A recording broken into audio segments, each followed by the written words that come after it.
La loi du karma, elle est géniale dans le sens qu'elle peut tout expliquer. Mais a posteriori, elle ne va pas vous dire avant qu'il faut faire la révolution. Elle ne vous impose rien.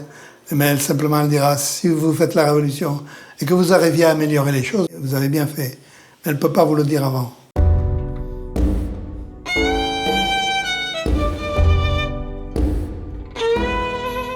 Dans votre article Politique et religion en Thaïlande, publié en 2001, vous expliquez ce qui nous semble être une autre pierre angulaire de l'approche culturelle thaïlandaise et qui est la loi du karma. Ce concept important dans le bouddhisme Theravada semble régir profondément les comportements des individus, que ce soit face à leur propre place dans la société, face aux autres individus ou face à leur rapport avec les structures sociales et politiques qui encadrent la société thaïlandaise. La loi du karma paraît justifier d'avance tout état de fait ou événement. Pourquoi on est riche ou pauvre, pourquoi on est beau ou laid, placé plus ou moins haut dans la hiérarchie sociale, heureux ou malheureux, ou encore pourquoi on a du succès ou au contraire on échoue dans ses projets. La loi du karma explique que tout est lié à des actes passés effectués lors de vies antérieures qui conditionnent l'état présent selon une sorte de loi cosmique qui rétribue les actes des individus de manière socialement positive ou négative pour leurs auteurs. Alors, pouvez-vous d'abord nous préciser votre définition de la loi du karma et nous expliquer son origine? D'abord, pour l'origine de la loi du karma, ce qu'il faut dire, c'est que ça n'a rien de spécifiquement Theravada. Donc il faut, dans notre discours, il faut bien faire attention. Vous avez tendance, ou moi j'ai tendance aussi parfois, à dire que ça vient du bouddhisme Theravada, mais non, ça vient d'une orbe plus générale qui est au-delà du bouddhisme Theravada, qui est constituée par les conceptions indiennes, dont la théorie du karma. Évidemment, la théorie du karma, elle est un peu différente selon qu'on est dans l'hindouisme ou dans le bouddhisme, par exemple, ou dans le jainisme. Mais en gros, c'est la même chose, c'est dans le détail que ça change. Le bouddhisme insiste sur la valence morale de la loi du karma, c'est-à-dire que mais l'hindouisme aussi, mais de manière différente. Donc il faut d'abord, premièrement, dissocier la loi du karma de Theravada, pas la dissocier en ce sens que c'est étranger, mais la dissocier en tant que spécifique. C'est pas spécifique au Theravada. Mais l'idée de la loi qu'il y a derrière la loi du karma, c'est que nos actes ont des conséquences. C'est facile à comprendre. Si vous courez trop vite alors qu'il y a un obstacle, vous allez trébucher, mais il fallait faire attention. La loi du karma énonce simplement une évidence, à savoir que dans telles conditions, si on ne fait pas attention aux conditions, on s'expose à un accident. Donc ça n'a rien de religieux au départ. C'est-à-dire, comme moi j'avais un prof qui disait, les emmerdements on se les cherche, comme je disais tout à l'heure. C'est-à-dire que c'est vrai, il y a beaucoup d'emmerdements, on se les cherche. Moi dans ma vie, j'étais assez favorisé par beaucoup de choses, mais les vrais emmerdements que j'ai eus, j'en ai eu quand même, mais je peux dire que c'est de ma faute. C'est pas Dieu qui me les a envoyés, c'est moi. La loi du karma a cet avantage par rapport au christianisme ou à l'islam sans doute, c'est que dans le christianisme, le mal c'est un problème. Dans le bouddhisme, c'est pas un problème, puisque le mal il vient de soi. Tout le mal vient de soi. J'ai déjà parlé des 3 passions radicales que le bouddhisme met en valeur, c'est-à-dire l'avidité, l'aversion et puis l'aveuglement. C'est-à-dire, prenez n'importe quelle situation de la vie, mais alors le marxisme va dire le mal c'est le capital. Mais le mal c'est pas le capital forcément. Mais quand vous supprimez le capitalisme, ça va mieux? Ça ne va pas mieux parce qu'il y a toujours ces 3 passions.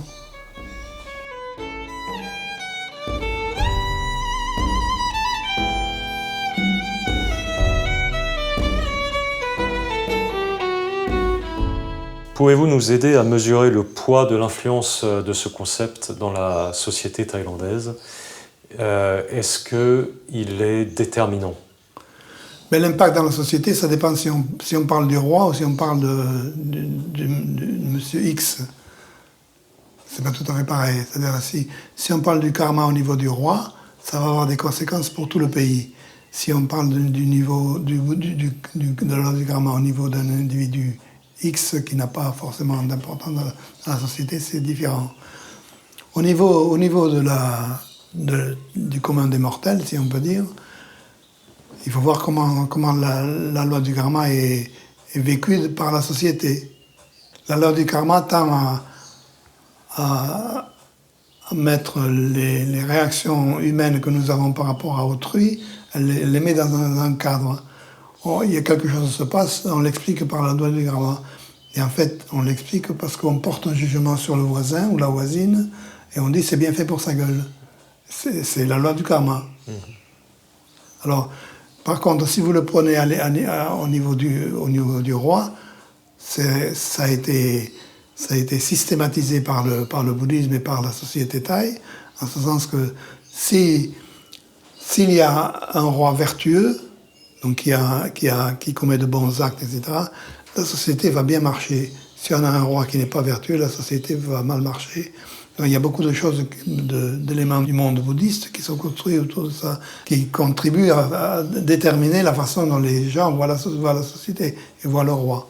C'est pas forcément un moyen de se défalquer des responsabilités, mais c'est un moyen d'expliquer. Si on a un roi vertueux, par exemple Rama IX il n'y a pas longtemps ici, eh bien, les décisions qu'il a prises ont contribué au bien de la société parce qu'elle avait des mérites qui faisaient ça. Si vous avez un roi pas vertueux, ça va entraîner des compétences.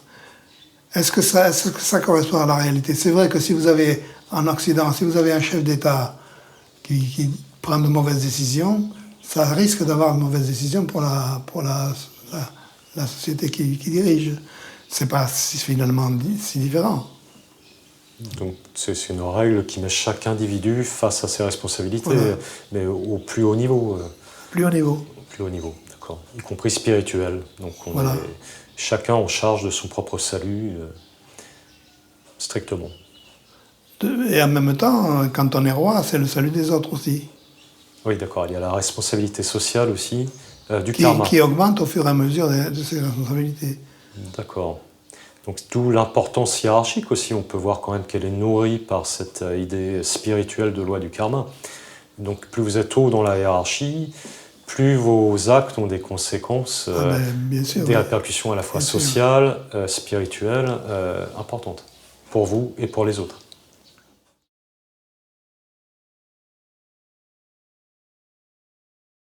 Toujours dans votre article « Politique et religion en Thaïlande », vous expliquez que la loi du karma, parce qu'elle suggère que les plus hauts placés dans la hiérarchie de la société sont de fait les plus méritants, a tout au long de l'histoire du pays incité les élites à renforcer leur lien symbolique au bouddhisme.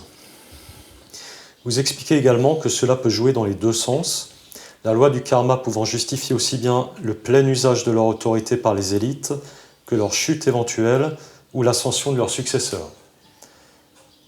Ainsi, il semble que dans la société thaïlandaise, celui qui chute est perçu comme ayant épuisé son karma, et celui qui réussit est lui perçu comme en ayant accumulé suffisamment pour aboutir. Rien n'étant du coup à remettre en cause. Parce qu'il prône que tout se justifie au final par les actes passés des individus, et que donc par conséquent, seul le travail sur soi-même est utile, le bouddhisme Theravada incite-t-il donc par principe à ne pas réagir aux rapports de forces sociaux et à leurs conséquences, mais au contraire à toujours les accepter? Je ne dirais pas ça. C'est-à-dire que je crois qu'on l'a déjà dit à un moment ou à un autre, c'est-à-dire que la loi du karma n'exprime aucun déterminisme a priori. Elle exprime un déterminisme a posteriori, mais pas a priori. C'est-à-dire que vous avez, par exemple, un responsable qui ne fait pas son boulot. Si vous le tuez ou si vous le dégommez, ben ça dépend de la suite. Si la suite est bonne, on va vous valoriser, on va dire que vous avez un bon karma. Si la suite est mauvaise, votre karma à vous sera mauvais.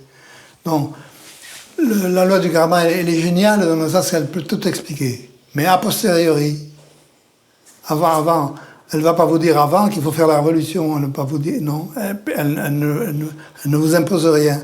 Mais elle simplement dira, si vous faites la révolution et que vous arriviez à améliorer les choses, vous avez bien fait.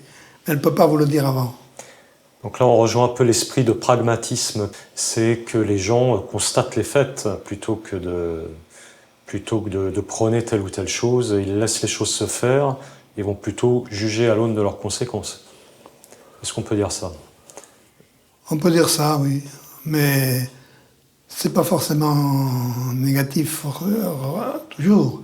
Quand vous voyez la façon dont nos hommes politiques en Occident agissent, des fois il ferait mieux de se conformer aux faits.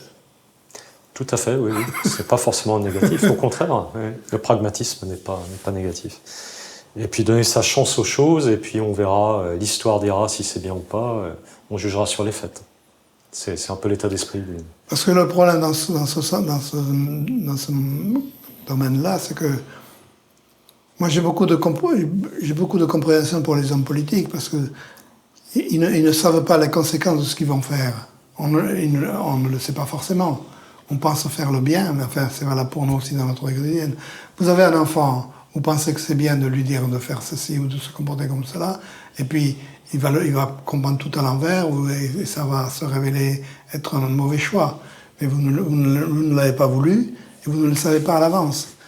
Mais pour nous, on en paye les conséquences avec la réussite ou l'échec de nos enfants. Mais pour un homme politique, il en paye les conséquences avec les élections, quand il y a des élections. C'est qu'en fait, on veut toujours avoir des choses absolues qui soient sûres, etc. Mais en fait, ça n'existe pas dans la réalité.